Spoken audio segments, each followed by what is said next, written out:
গাইছ দেখিছে অলপ আগত দোকানৰ পৰা ভিডিঅ' দিছোঁ, ডাইৰেক্ট আহিছোঁ পথাৰলৈ আহিছোঁ।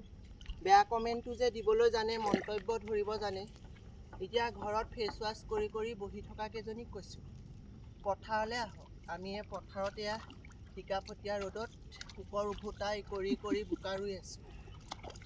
ভিতৰতে ফেচ ৱাছ কৰি কৰি লোকৰ ভিডিঅ'বোৰ চাই বেয়া মন্তব্য দাঙি নধৰিব। কষ্টটো চাব মানুহ। ৰাতিপুৱা 3 বাজিতে উঠি দোকানলৈ গৈছোঁ।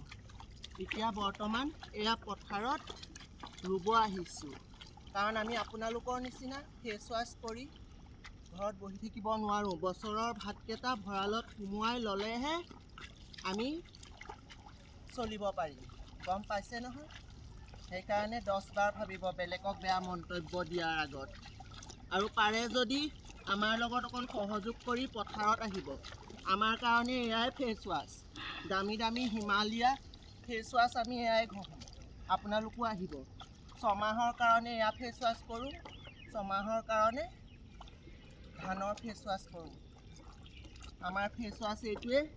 আৰু বেয়া কমেণ্ট দিবলগীয়া যদি আছে আমাৰ লগত আহিব, আমি ফেচ ৱাছ কৰি দিম। আজিলৈ বাই বাই। ৰোৱনীখিনিক ইয়াত দেখাই দিছোঁ। আৰু ভিডিঅ'টো আইতাই প্ৰস্তুত কৰিব দিছে বোলে, ভিডিঅ' এটা বনাই কৰি দে। আৰুজনী আইতাই ৰুই আছে। বাই বাই গাইছ, আজিলৈ বাই বাই দেই।